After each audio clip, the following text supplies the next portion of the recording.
hace algo más de un año que Gonzalo Moreno, el jefe de estudios del Geológico, me preguntó, me sugirió por qué no dar una conferencia. Yo pronto pensé en este tema, pero la verdad me ha llevado mucho tiempo, digamos, definir cómo enfocarlo, porque puede ser muy amplio o puede ser algo como muy tonto o muy breve. Entonces, en toda esta elaboración, digamos, mental que yo he llevado a cabo, me pareció que lo primero y lo más importante era definir qué entendemos hoy en día por coleccionismo. De forma que me fui pues, a la primera fuente de nuestro idioma, al diccionario de la Real Academia Española de la Lengua. Y allí coleccionismo se define como la práctica de coleccionar, realmente no dice mucho. Coleccionar, a su vez, es definido como formar colección de algo, que tampoco ayuda mucho. Entonces, por fin, en la definición de colección, se establece que es un conjunto ordenado de cosas por lo común de una misma clase y reunidas por su especial interés o valor. Esto, como siempre pasa con el lenguaje de la Real Academia, pues a veces parece como muy seco, muy rígido, así que pensé en completar con la fuente que hoy en día casi todo el mundo usa, que es la Wikipedia. Y allí se define coleccionismo como una afición que consiste en la agrupación y organización de objetos de una determinada categoría. De esta forma, podemos ver que ambas definiciones vienen a decir básicamente lo mismo y se basan en la unidad de los objetos en función de alguna o algunas de sus características, y en los dos casos se incluye el concepto de orden. Es decir, no es una acumulación de objetos, sino que es algo estructurado, organizado y con una base, digamos, sólida. Es cierto que en una de ellas se recoge también el término valor, pero al menos para mí ese valor no es necesariamente de tipo económico, sino que debe ser un valor referido a las características de las piezas, objeto de la colección, debe ser ese algo que las hace especiales. Puede ser valor, puede ser estética, puede ser originalidad, puede ser exclusividad, no sé, algo que las hace especiales. Entonces, podríamos concretar diciendo que una colección implica un conjunto de objetos y piezas, un factor común a todas ellas y un orden o una organización. Entonces, hay historiadores, hay investigadores que dicen que el coleccionismo se puede decir que existe desde que existe el hombre, y por lo tanto también desde la prehistoria, basándose en los ajuares funerarios. Yo voy a hacer un recorrido, espero que sea interesante y espero que no sea pesado, desde esas primeras civilizaciones hasta ahora, y ver cómo va evolucionando y qué implicaciones lleva esa evolución y ese concepto actual del coleccionismo. Si nos vamos a las primeras civilizaciones conocidas, este primer apartado va sobre Egipto porque es muy llamativo todos los ajuares funerarios encontrados en las tumbas, que además suelen ser fabulosos y incluye no solamente mobiliario, los vasos canopos o armaduras, armas, sino también joyas y elementos de gran valor. Sin embargo, eso está colocado ahí no por su valor, no porque sea una colección, sino porque son una serie de elementos que el difunto usaba en vida y que va a necesitar usar en el más allá. Es como si alguien que vive en una casa enorme se va a trasladar a un pequeñito y hace una selección y se lleva lo que más necesita. Pues vendría a ser algo así. Por eso a mí realmente no me parece que se pueda hablar de colección. Otras civilizaciones o culturas más cercanas a nosotras en el tiempo, pero menos desarrolladas, por ejemplo, pues puede ser ya en la península ibérica, el mundo ibérico. Ahí se han encontrado infinidad de necrópolis, infinidad de ajuares funerarios. Aquí he puesto dos ejemplos porque me parece que son bastante ilustrativos. El que está en la fotografía en color corresponde a un guerrero, el blanco y negro a una mujer. ¿Qué es lo que encontramos? Una serie de vasijas, urnas, platos, etc. En muchas ocasiones suelen contener, todavía quedan restos de alimentos, cereales, etc.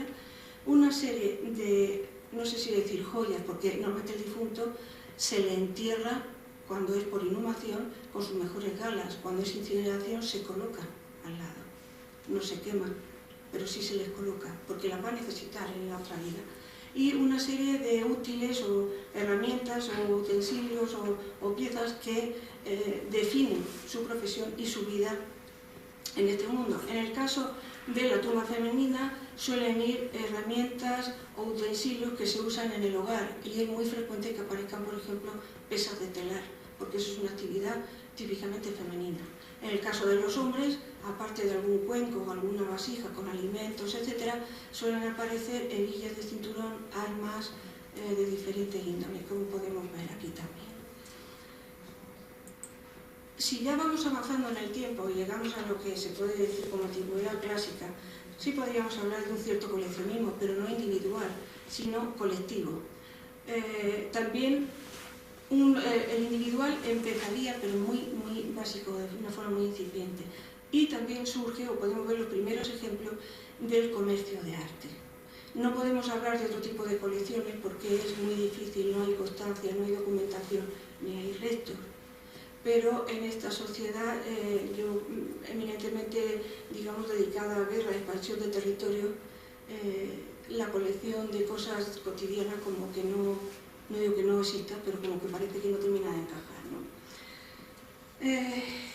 Este tipo de coleccionismo colectivo realmente son objetos valiosos que se guardan, se atesoran normalmente en templos, como ofrendas a la divinidad, bien para propiciar una buena campaña bélica o un buen negocio, y tratándose, digamos, a posteriori, cuando las cosas se han dado bien, se agradece a la divinidad con más ofrendas. Entonces, normalmente se ofrecen cosas valiosas. Entonces, tampoco se puede decir que haya una colección, sino una acumulación, un atesoramiento de objetos valiosos. Lo que sí ocurre es que llega un momento en que esos objetos son muchos y se hace necesaria un inventario, una ordenación. Por eso se podría hablar de un cierto coleccionismo, porque empieza a entrar la cuestión de poner un poco de orden en esto. Roma, por ejemplo, bueno, pues les encanta, admira la cultura helénica, la cultura grecia clásica. Entonces, por ejemplo, la mayoría de las esculturas griegas que nos quedan, que nos han llegado, como en estos dos casos, son réplicas en mármol de originales griegos que estaban realizados en bronce. El bronce como metal se funde antes o después y no nos queda. Entonces, bueno, de algo nos ha servido esa acumulación o esa admiración del mundo romano, la cultura romana, por la griega. El coleccionismo individual entraría dentro de esta admiración, pero muchas veces es más como una especie de botín de guerra. No solamente metales o objetos preciados, sino también aquellas esculturas que me gustan y como soy el vencedor me las llevo a mi casa. Y de la mano de esto surge también un incipiente comercio del arte y también las primeras estafas, los primeros engaños. Siempre que hay dinero por medio, antes o después surge esta situación. Con la caída de la desaparición del Imperio Romano, los primeros siglos después son culturalmente, históricamente bastante desconocidos, oscuros aún. Es lo que llamamos la Alta Edad Media, hasta que ya los diferentes reinos y zonas se van asentando y van surgiendo lo que luego serán los futuros países o por lo menos regiones. No, pues a ver si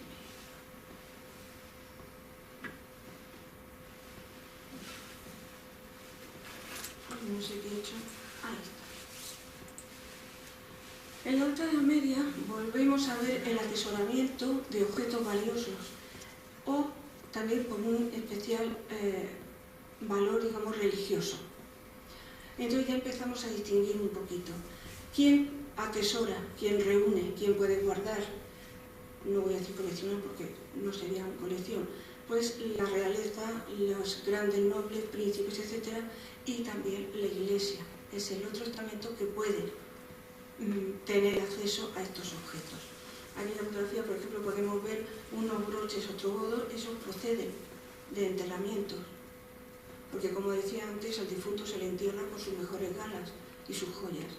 Entonces no es una colección de joyas que aparece ahí colocado, es su propia joya, su indumentaria, que además le distingue, el nivel social o el que tenía en su tribu o en su entorno. A la derecha vemos una arqueta realizada en hueso y una copa de ágata ya posteriores. Este tipo de objetos son los que se suelen conservar mayoritariamente en monasterios o en centros religiosos. No porque los grandes nobles no los tuvieran, pero en el momento que se necesita dinero para alguna cosa, esto se vende y lo que es de metal precioso se funde. Y punto. Y si en un momento dado se puede volver a recuperar o se puede adquirir otras piezas, se hace. Pero si no, no. Con lo cual tenemos pocas restos, pocas muestras de estos objetos, a no ser los que se conservan mayoritariamente en lugares religiosos. Habría que hacer una mención aparte al tema de los libros. Obviamente los grandes nobles pocos estaban interesados en eso, era más la lucha, el conseguir mayores riquezas o mayor importancia. Pero sí que los monasterios, los grandes centros religiosos, sí que guardan, atesoran, porque realmente son tesoros, los libros como fuente de conocimiento, manera de conservar y de perpetuar el conocimiento desde la antigüedad clásica hasta ese momento. Se copian, se traducen, se conservan. Ya en la Baja Edad Media se puede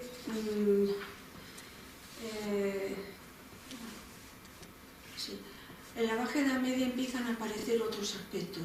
Aquí hay que tener un poquito de cuidado porque mientras que unas regiones, como por ejemplo las italianas, van mucho más por delante, más avanzadas culturalmente que otras regiones que están continuamente en lucha, hay que tener cuidado porque unos pueden estar, como quien dice, en el siglo pasado, pero están en el mismo año, ¿no? Pero bueno, en general vamos a englobarlos como Baja Edad Media a partir del 13. Aquí, como se sigue atesorando objetos, más que coleccionando, y se exhiben, en este momento ya no se guardan solamente, sino que se exhiben en todo un, digamos, aparato de demostración del nivel económico y social que el dueño tiene. Entonces aparecen, bueno, también surge el comercio de objetos valiosos, ya más claro, más establecido. Por norma general son objetos de producto de un botín de guerra. Al soldado que se le paga, no solamente con monedas, sino que se le permite decir lo que pilles es tuyo, de nada le puede servir una copa de plata o un anillo muy valioso si con eso no come. Entonces surge un comercio para dar salida a estos objetos y transformarlos en monedas de forma que la soldadesca pueda vivir y rentabilizar ese botín. Paralelamente surge una serie de normas. También surge en esta época el mecenazgo artístico y la incorporación de la burguesía como un tercer estamento capaz de poseer, guardar y atesorar estos objetos. Surge ya, sobre todo en el 15 y en Italia, los llamados estudiolos, y ahí ya se produce un acercamiento al coleccionismo actual. Voy en algunos de estos puntos a desarrollarlos un poquito. Aquí tenemos, es un detalle del cuadro anterior, que es el banquete de Asuelo, es una pintura italiana del 15, y aquí vemos en ese fondo que hay como, se llama un aparador, y es el antecedente de los muebles aparadores y vitrinas actuales. Son baldas de madera que se tapan, se tapizan con tejidos ricos, terciopelos, sedas, etc. Y ahí se exponen lo mejor de la vajilla, que suele ser plata y oro, y los objetos más preciados. Esto lleva a un hecho curioso, porque llega un momento en que el dueño de estos objetos hace una demostración tan amplia de su economía y su poder que hay veces que demuestra que está por encima del invitado, que en muchas ocasiones está por encima a nivel de estamento social. Entonces esto crea, en esta época en que todo esto está muy trabajado, por decirlo de alguna forma, muy establecido, muy rígido, crea problemas. Y entonces se establecen unas normas y unos protocolos en el que se marca, según el estamento social o a nivel dentro de la aristocracia, de la realeza o lo que sea, cuánto se puede y cuánto no. Entonces yo me imagino que el que tuviera más, pues no tenía más remedio que guardárselo. No podía exhibirlo ante alguien que tiene más categoría que él. Otro, bueno, este corresponde a los estudios, quería hacer en cuanto al comercio de objetos, productos de botín, se venden en subasta pública. Ya empezamos a ver que aparece el mundo de las subastas ya aquí. Y aparece también la figura del corredor.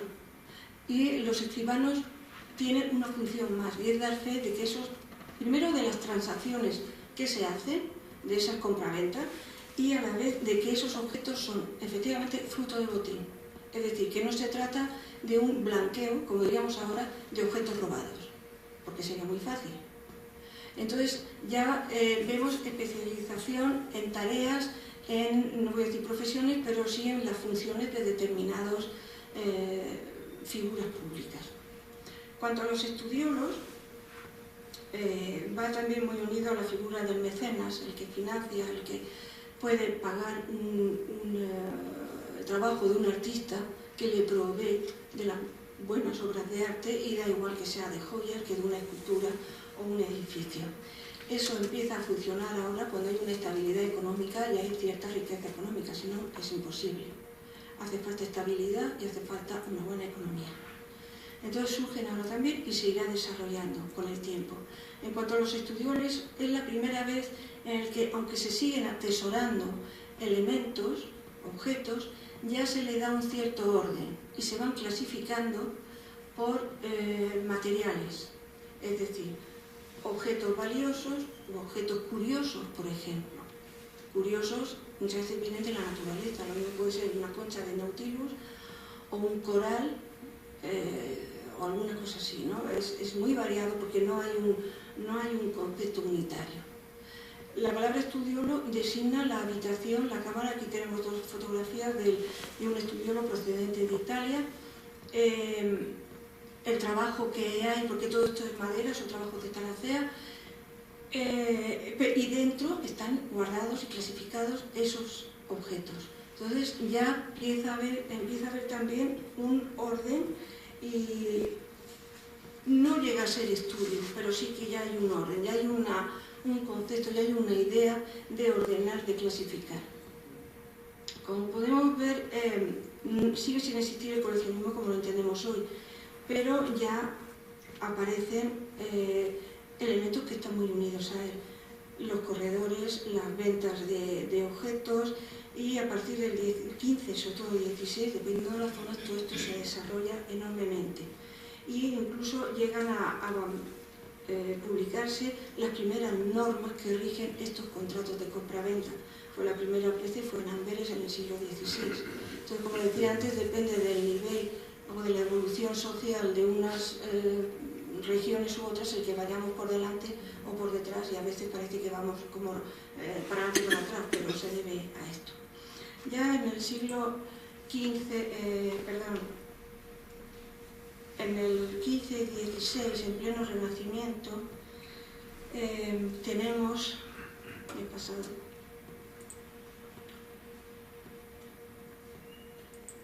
no, me falta. Pues me copiarlo aquí, no se me ha copiado bien, pero poder subsanar esto. Bueno, durante el XV y el XVI, en pleno Renacimiento, cobra gran protagonismo el mecenazgo y los grandes mecenas del momento, entre los que hay que destacar sin duda alguna a la familia Medici. Cuando uno piensa en gran mecenas de la historia, piensa los Medici y Florencia.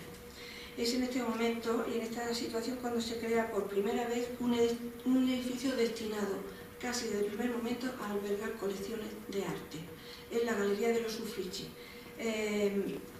Se construye por Orcomes I para albergar las oficinas administrativas y judiciales de la ciudad de Florencia. Pero esas se instalan en la primera planta, y muy pronto su hijo instala en las plantas superiores todas las colecciones, va de forma paulatina, pero va transportando allí todas las colecciones de arte y curiosidades de los Medici. Vemos, por lo tanto, que ya por primera vez se busca un espacio concreto para algo concreto. Ya no es el estudiolo, ya no es el salón o el castillo o el palacio de alguien. Este edificio se remodeló precisamente por esta causa, para que pudiera seguir albergando más piezas en el siglo XVII y más tarde en el XVIII, cuando Ana Ludovica, la última integrante de la familia, muere sin hijos y dona tanto el edificio como todas sus colecciones a la ciudad de Florencia. Esto viene a ser, se puede decir que es el primer museo público, tanto de titularidad como acceso. Y esto es en 1737, con lo cual es un avance muy grande. Los estudiolos o gabinetes que hemos visto antes dan lugar a las cámaras de maravillas, que se desarrollan sobre todo en el 16 y 17. Son cámaras o estancias, ya no son habitaciones más o menos pequeñas, porque esta que sacaron de Gubbio realmente es una habitación que no es muy grande, y se transforma en cámaras de maravillas. Son cámaras o estancias donde se reúnen los conocimientos de la época, diferenciándose el ámbito al que cada pieza pertenece.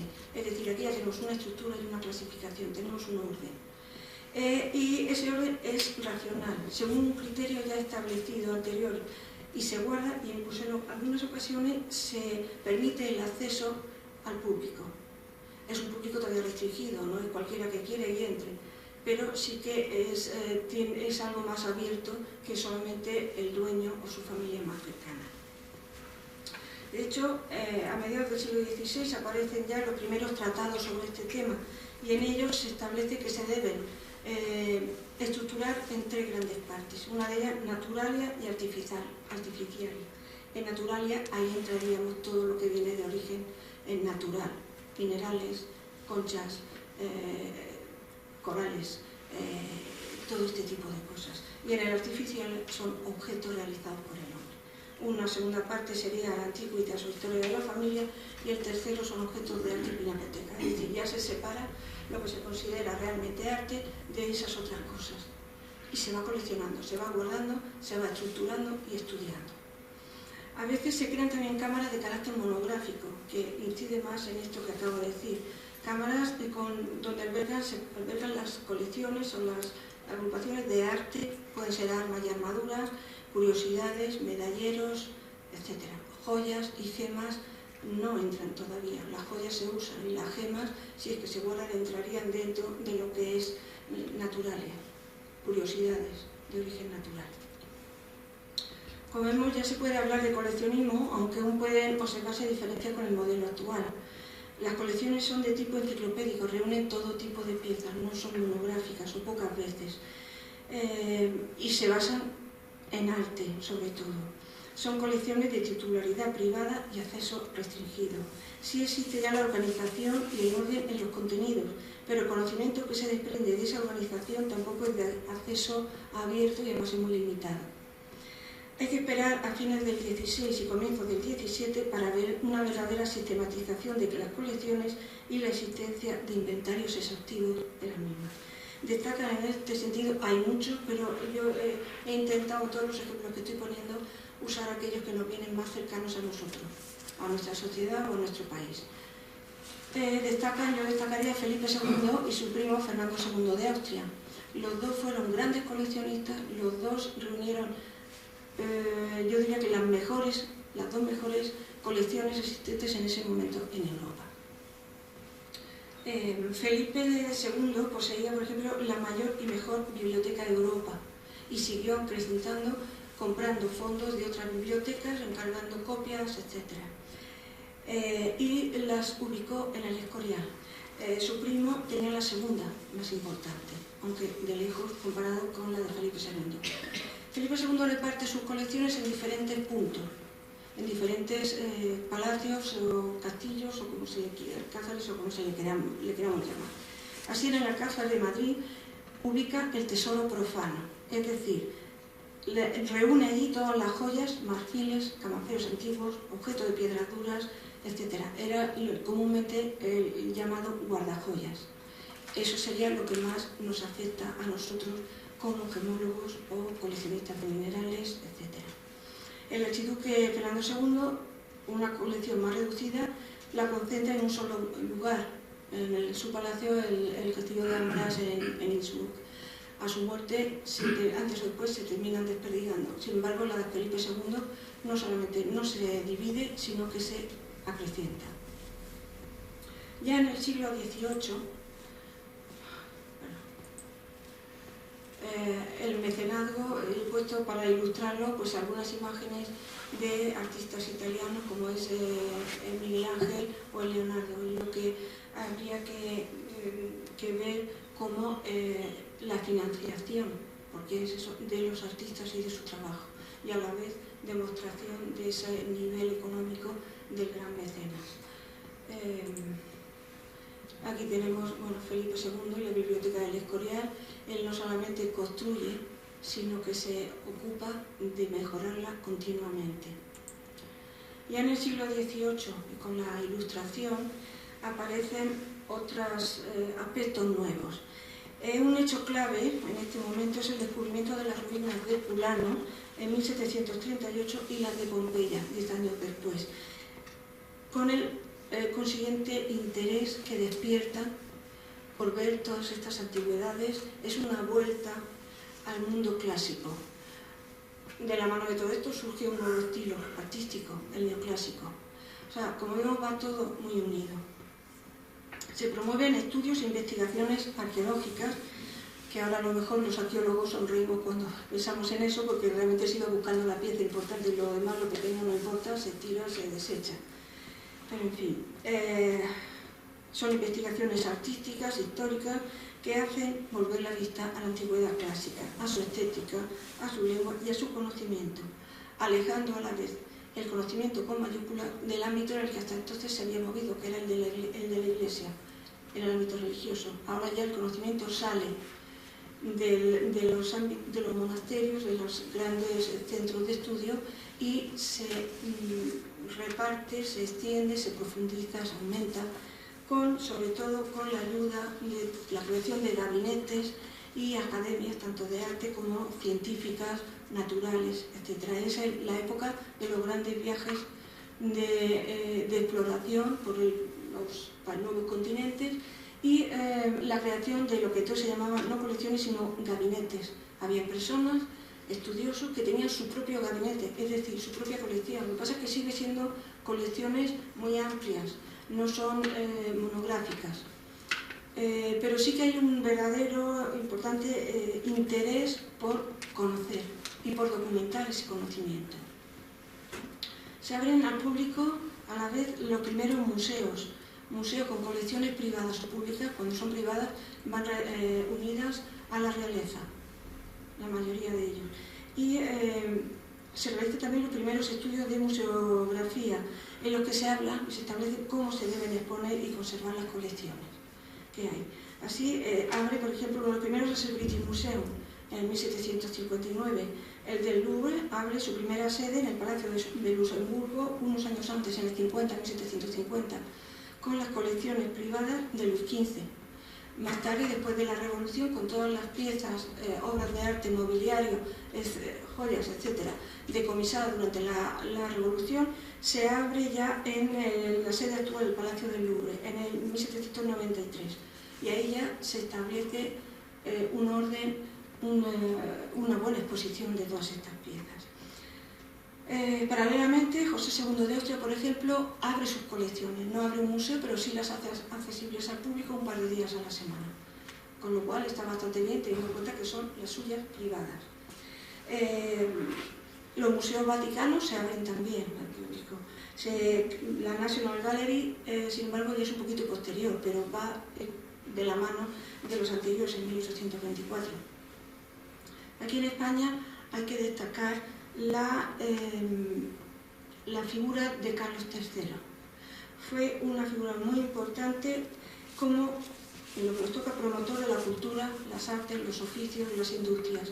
Él es el primero que está interesado en fomentar todas esas expediciones y en crear un gabinete, el Real Gabinete de Historia Natural, que realmente se abre en 1771 a partir del gabinete privado, las colecciones de Pedro Franco Dávila. Es un señor, es un criollo, pero que se instala en Europa por una serie de causas, y reúne una gran cantidad de piezas de primer orden. Entonces, tanto Carlos III como él están interesados en crear un gabinete público. Entonces, el Estado compra la colección y lo nombra a él el primer director, que diríamos ahora, de este gabinete.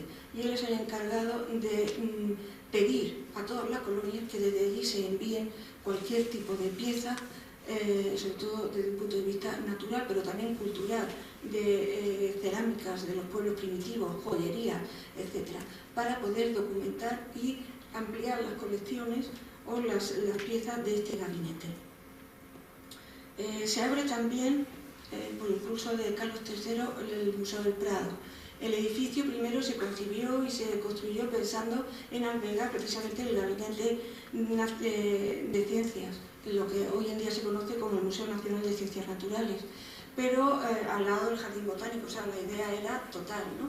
Pero pronto se utilizó para albergar allí la colección de pinturas y esculturas de arte de los monarcas. Ahí se incluye también el Tesoro del Delfín. Son piezas claves, es un conjunto además excepcional por la cantidad de piezas y la calidad de piezas que hay. Entonces todo esto, aunque estas piezas en principio se asignaron a este gabinete de ciencias naturales, pero ante la magnitud de las piezas se fueron separando conforme se fueron creando otros museos. Entonces hubo piezas que fueron al Museo de América, hubo otras que fueron al Prado, otras se quedaron en el de Ciencias Naturales o fueron, por ejemplo, en el Museo del Traje. Hay muy buenas colecciones de joyería popular, no solamente trajes. Entonces, todas estas cosas se fueron repartiendo y se fueron ubicando en diferentes sitios ya más acorde con el objeto del museo y la pieza en concreto. Bueno, el Prado realmente se funda con las colecciones de Fernando VII y de su hija Isabel II cuando hereda esa colección y le compra la parte a su hermana para poder unificar y que no se pierda esa colección. Ya tenemos otro punto más. Se busca el que las colecciones, los conjuntos no se dispersen. De la mano de este movimiento se consolida el mercado del arte. Cada vez hay más personas e instituciones interesadas en adquirir piezas importantes. Así aparece también las subastas de arte como pilar de este comercio. Los museos en un primer momento, cuando se abren al público, suelen ser sitios donde se acumulan las obras para poder exhibir cuantas más mejor. No hay un criterio realmente unitario, digamos científico, en esas exhibiciones. Aparecen las casas de subasta, las primeras y que se mantienen hoy en día, además en primera línea a nivel internacional, son Sotheby's y Christie's. Sotheby's aparece en 1734 y Christie's en 1776. Realmente empiezan pronto y se mantienen, como digo, en primer orden de este comercio. En el siglo XIX, avanzando con el tiempo, el coleccionismo ya es prácticamente casi como lo conocemos ahora. Y la museología, es decir, la ciencia que trata de museos y de cómo manejar los museos, cómo exponer estas colecciones, se desarrolla, es un momento importante ahora. Las colecciones públicas se abren al público, es decir, las de titularidad pública, y las colecciones privadas empiezan a abrirse, aunque sea de forma restringida. Esto es importante verlo porque son el germen de las actuales colecciones importantes y museos. Ya en el siglo XX-XXI sí que hay ya un criterio, se busca un criterio didáctico en la exhibición de las piezas. Aquí antes he puesto una fotografía antigua de cómo se veía una de las galerías del Museo del Prado. Y aquí podemos ver cómo se veía antes y cómo se ve, digamos, ahora, con una exhibición que se ajusta a unos criterios didácticos. Ya no se trata de exhibir cuanto más mejor, sino de que haya un orden, una clasificación y de que el que va a verlo lo disfrute. Lo siento que casi todos son referencias al mundo del arte, pero es que es de lo que más hay. Entonces, bueno, cuando puedo, pues me saldré o me salgo y haré acotaciones o menciones al mundo que más cercano tenemos. Hay un hecho nuevo, que es la apertura al público de las grandes colecciones privadas. Y surge también lo que yo he dado en llamar o defino como coleccionismo con mayúsculas y otro con minúsculas, que vamos a ver ahora. Las grandes colecciones privadas unas veces se abren porque el dueño, y esto dentro de lo que es la figura del mecenas, quiere que sea accesible a los demás, o bien otras veces porque es muy difícil mantenerlo, sobre todo si el dueño no tiene unos herederos o si hay unos problemas para, digamos, continuarlo. Entonces, en muchos casos se vende al Estado o se dona. Moviéndonos aquí en el plano nacional, tenemos el Lázaro Galdiano, que fue en su momento posiblemente la mejor colección privada española, pero también es una colección muy amplia, no solamente se dedica a un tema. Poca gente hoy en día puede decir que tenía en su casa una habitación, o que ahora mismo se puede decorar una habitación entera con cuadros de Goya, o que puede tener en su casa 3 Grecos, además, y un Bosco, y 40 o 50 cuadros más, todos de primer orden, y además tener una colección fabulosa de joyería, desde el siglo XV-XVI en adelante, o de objetos de orfebrería, de uso religioso o de uso civil, o una buena colección de armas, o de artes suntuarias. Este hombre lo tenía y tuvo el interés y la inquietud de que fuera accesible. Y de hecho, cuando murió, donó tanto su casa, el palacio, el Jardín Florido, se llama así, como sus colecciones. Y se creó entonces un patronato, que es el que rige una fundación, el que maneja todo esto. Otro ejemplo es, por ejemplo, el Museo Thyssen-Bornemisza. En este caso no hay una donación, hay un alquiler de unas piezas y otras que son totalmente privadas y que están en depósito. Entonces, bueno, todos conocemos cada X tiempo que hay que renovar el contrato de tal, que hay que hacer esto, y los tira y afloja. Bueno, es otra posibilidad, otra variación dentro de esto. Otra forma de que estas colecciones privadas lleguen a estar abiertas totalmente al público es el caso de donación, por ejemplo, cuando hay que pagar impuestos de sucesión y el importe es tan elevado que es muy difícil pagarlo en metálico. Entonces, para mí es muy ilustrativo de este caso la colección Rosengart en Lucena, Suiza. Rosengart era un galerista y un marchante de arte, y trabajó muchos años muy unido a Picasso. De hecho, tenían una relación muy amplia, muy profunda de amistad.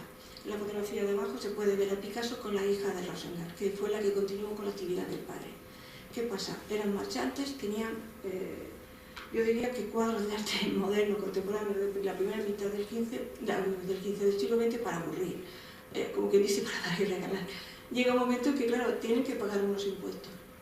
Entonces la familia negocia con el cantón de Lucerna hacerlo en especie, con una serie de cuadros. Se valoran, se tasan y dicen, bueno, tengo que pagar tanto, aquí está en cuadro.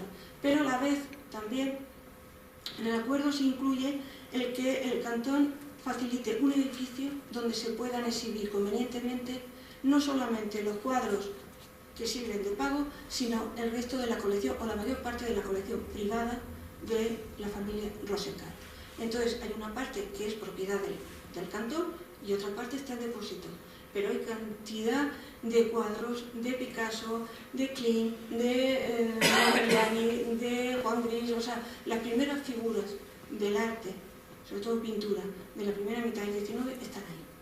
Y si es una colección que recientemente se abrió en los primeros años del siglo XXI y que tampoco tiene todavía el conocimiento como pueden tener la Guggenheim o algunos otros de renombre mundial. Sin embargo, para mí está a la misma altura, incluso en algunos casos puede ser incluso por encima, por la cantidad de piezas que hay.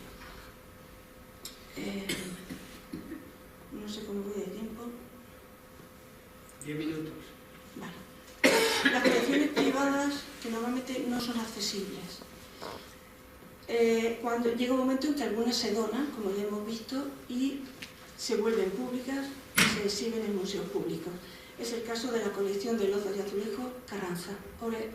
Hoy en día se puede visitar el Museo de Santa Cruz en Toledo, lo tenemos cerquita.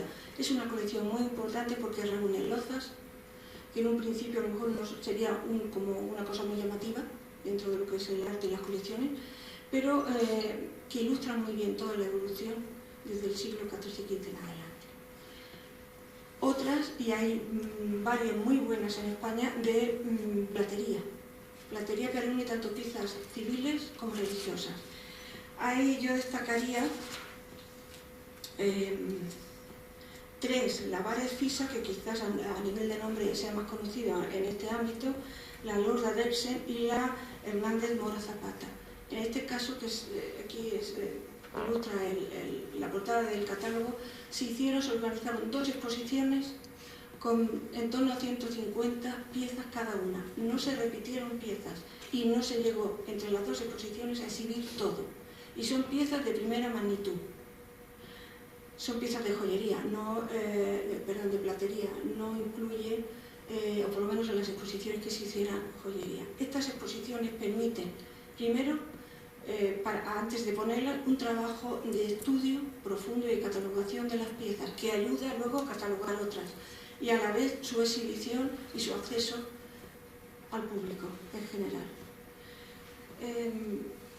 Al lado de todo esto, que serían las grandes colecciones de arte, el coleccionismo tradicional, que yo llamo coleccionismo con mayúsculas, hay otro menos conocido, que es el de los objetos cotidianos, y que muchas veces a lo mejor pueden parecer cosas absurdas, como pueden ser las cajas de cerillas, o antes cuando se fumaba y en todos los hoteles había cajas de cerillas, ceniceros, o con los cuadernitos estos para tomar notas con el logo del hotel, y que eso ahora ya con las tablets, los ordenadores y los móviles prácticamente ha desaparecido, o el lápiz con el logo. Este tipo de cosas siempre han sido objeto de colección, pues porque es llamativa, porque te gusta y vas aquí y allí. Pero hay 100.000, que realmente cualquier objeto puede ser motivo de colección. Un encendedor, ¿qué pasa? ¿Qué es lo que nos llega a través del tiempo? Aquellos objetos que están fabricados con metales preciosos. Un encendedor, chupón, chapado en oro, lo ves, en todas las subastas sale alguno. Un encendedor BIC desechable, nadie lo ve, nadie se interesa. Sin embargo, eso nos habla muchas veces de la cultura y de la vida cotidiana del día a día. Para mí, por eso es tan importante como el coleccionismo con mayúsculas, porque nos permite conocer realmente el día a día de nuestra sociedad. Y hay cosas que no hace falta remontarse a 400 años, a 500 o a 200. Los BIC, hasta hace poco, o todavía se usan. Pero es que el sacapuntas, ese que era una cuchillita que se hacía así, se sacaba, eso ya prácticamente mucha gente ya no lo conoce. Pero cuando yo era niña todavía se usaba. Entonces, ese tipo de cosas, ya sé que algunos también lo conocéis, ese tipo de cosas, si no hay alguien que lo va guardando o que deja constancia, terminan por desaparecer. Y un año, ¿y esto qué es? ¿Para qué servía?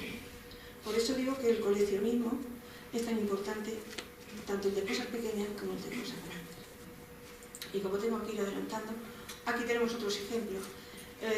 Las piezas de joyería diseñadas y fabricadas por la LIC. Ejemplos de cosas menores, los carteles, los afiches. Eso quizá, como hay artistas que luego se han hecho famosos y que han dibujado o han creado algunos, pues es como más conocido. Pero también nos habla de la publicidad, de la colonia que se vendía o de lo que ahora llamamos marketing, de todo a través del tiempo. Otros objetos, cubiertos, las peinetas, abanicos, hierros antiguos, son colecciones que son de objetos menores, no son grandes piezas de arte, pero que nos hablan de nuestra cultura, nuestra historia y de cómo vivíamos en el día a día. Aquí tenemos otros ejemplos. 3 ceniceros fabricados en baquelita, se diseñaron y se fabricaron para el Queen Mary cuando se inauguró. La baquelita hoy en día ha quedado prácticamente reducida para las asas y los mangos de las cacerolas o en la cocina. Poco más, pero la baquelita, su primer utilización fue precisamente por su plasticidad para este tipo de cosas. hay otro tipo, y voy a pasar muy por encima, pero no me resisto como arqueóloga a no mencionarlo. Es el de las colecciones derivadas de los estudios arqueológicos. Cuando se excava un yacimiento, se sacan cosas, piezas que pueden ser fabulosas, pero también cosas pequeñitas, como ese fragmento de vidrio que está pintado, es de este tamaño. Se encontró en las excavaciones del Templo Mayor de México. Es este tamaño, nada más. Sin embargo, podemos ver la calidad que los pintores y los que manejaban el vidrio en esa época llegaron a tener. Entonces, me parece un hecho importante. El mecenado ya lo he ido mencionando y no voy a entrar a propósito porque es todo un mundo y daría tema no para una conferencia, sino para todo un ciclo de conferencias. Pero sí quería resaltarlo por su importancia.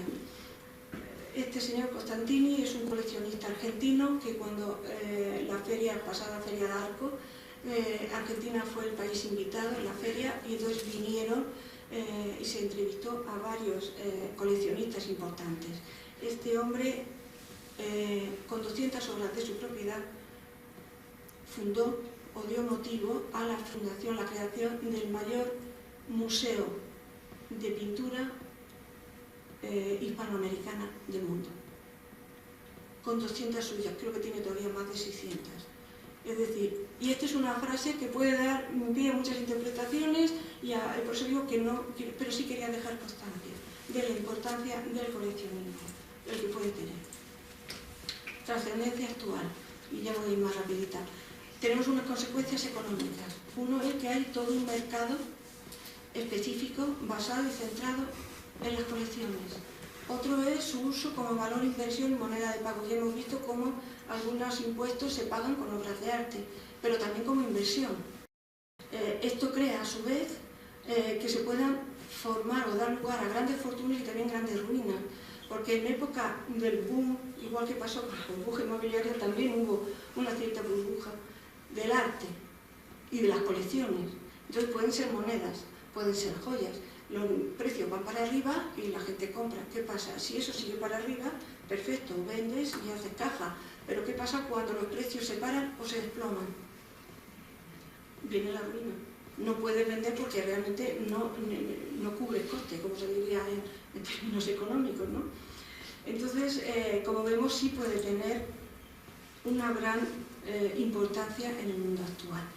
Otras consecuencias son de tipo intelectual, es la investigación y un mayor conocimiento de todo, porque dependiendo de qué tipo sea la colección, sabremos más de un tema que de otro. También como vehículo de divulgación del conocimiento, porque cuando se exponen en museos o en exposiciones temporales, eso ayuda a difundir el conocimiento que se desprende de esas piezas, de esas colecciones. Y a su vez tiene un gran valor pedagógico, porque no se trata de exponer ahí y que la gente lo vea, sino al difundir el conocimiento, si están bien estructuradas, ayudan a enseñar. Y cuando digo enseñar, no solamente es a personas mayores, sino también pensando en los niños, en los jóvenes. Esto crea un hábito, un interés por coleccionar, pero cuando se colecciona se busca aprender y se busca profundizar. Por lo tanto, su papel a nivel pedagógico para mí es fundamental. Aquí tenemos algunos ejemplos. Unos es en el Metropolitan de Nueva York. Me gustó mucho cuando lo conocí porque está muy bien estructurado por vitrina, por temas. Este tipo de minerales, este otro, gemas o minerales en bruto, calidad gema, tallados, sintéticos, que es la otra fotografía, o el Museo Nacional de Ciencias Naturales de Madrid. La fotografía que hice allí, como tiene el fondo de cristal, no pude aprovecharlas, pero también están montadas en la exposición con un sentido pedagógico muy marcado, con lo cual cuando uno ve y empieza a fijarse puede entender y aprender mucho de ellas. Pero en fin, como esto no es una cosa muy, también me interesaba también, y además el coleccionismo yo creo que es muy personal, hice una pequeña encuesta entre los coleccionistas, en esta ocasión sí, solamente minerales y gemas. Entonces, estructuré mis preguntas en estos 5 apartados. Uno, ¿qué es para ti el coleccionismo? ¿Por qué se colecciona? ¿Cómo se empieza a coleccionar? ¿Cómo se vive el coleccionismo? ¿Desde cuándo se colecciona? ¿O durante cuánto tiempo? Y si existe la posibilidad de continuidad de esa colección o no, por los aspectos que ya hemos visto antes. Bien, pues aún no terminamos. Entonces, las contestaciones, la verdad que al principio fueron a veces las entrevistas un poco como, no sé si protocolarias, ¿no? Que entiendes, que tal, pero enseguida la verdad es que fue un poco, se transformó más en una cháchara, en una conversación de amigos, porque hay algo en común, que es la pasión, la afición por este tipo de colecciones. Con lo cual, hay veces que, bueno, se saltaba de una cosa a otra, pero en general sí se puede, digamos, estructurar o concentrar estas 5 inquietudes. Vamos, aquí.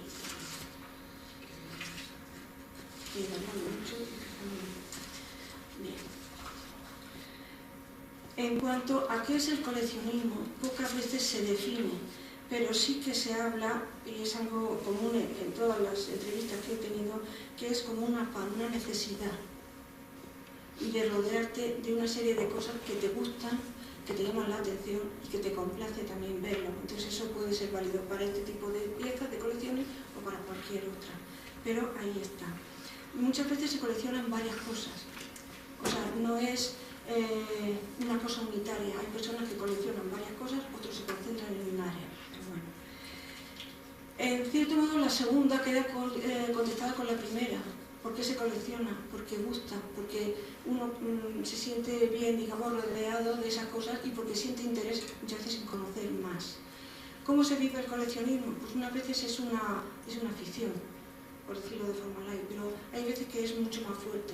Hay veces que llega a ser casi un vicio o una obsesión. Entonces, es lo que decía de José María, que puede llegar a casos de ser casi patológico. Entonces, bueno, tenemos un campo muy amplio, nadie se me ha definido en el grado máximo del patológico, pero sí que, digamos, entre la afición y el punto medio de casi llegar al vicio de ese reto que te hace buscar y conseguir más, sí hay mucho. ¿Desde cuándo se colecciona? Pues suele ser empezar desde la infancia o la juventud. Suele haber interrupciones, sobre todo en la edad de la juventud, hasta que el carácter o los gustos se definen más. Y normalmente suelen estar en relación con el tipo de vida, profesión, etcétera, que lleva el coleccionista. El coleccionista que se mueve en el ámbito del arte, lo normal es que se mueva en colecciones de tipo de arte, pero el geólogo o el gemólogo, lo normal es que lo que coleccione sean gemas o sean minerales. Igual que un ingeniero, pues a lo mejor le da por coleccionar maquinitas y autómatas que hubo siglos que eran conocidísimos, muy famosos y que cada vez tenían más complicaciones, ¿no? Entonces, esto suele ser en general acompañando a la persona y a su propia vida. Cuando se empieza a coleccionar desde niño, bueno, puede haber interrupciones, pero realmente se colecciona, digamos, que durante toda la vida. ¿Existe posibilidad de continuidad o no? Esto es... hay contestaciones para todo tipo. El que tiene hijos dice, bueno, quizá ellos sigan, pero puede ser que tus hijos o todo eso les guste y sigan con tu afición, o puede ser que no. Entonces esto es una cosa abierta porque esto ya va más con la vida de cada uno que con lo que es coleccionismo en sí. Hay personas que han donado, como veíamos antes en la fotografía de la colección Alajarín, que está expuesta en el edificio de Mina, en la escuela de Mina. Otras veces se venden, se subastan. Hay una colección muy importante centroeuropea, a caballo entre el 19 y el 20, que llegó a reunir más de 8.000 piezas, todos de minerales y gemas. Y a la muerte del segundo dueño, del hijo, se subastó en diferentes momentos, no fue en un bloque solo. Y, por ejemplo, en manos de coleccionistas estadounidenses hay más de 3.000 piezas. Y muchas, o la mayoría, están en la Universidad de Harvard o en el Smithsonian. Es decir, nos habla de la calidad y la importancia de esas piezas. Pues ahí queda el dato. Hay donaciones, hay ventas, hay... a veces se pierden, se diluyen, se quedan arrinconados. Y quiero desde aquí dar, sinceramente, mis gracias infinitas a las personas que colaboraron conmigo, me tuvieron paciencia, me contestaron a las preguntas, intercambiamos opiniones sobre todo esto, y a aquellas personas que de una manera u otra pues me han ayudado a darle forma a esta conferencia, que espero que les haya resultado por lo menos mínimamente interesante y quizá pues de pie a otras colecciones, o a que aumente el interés en este tipo de colecciones y de mundo.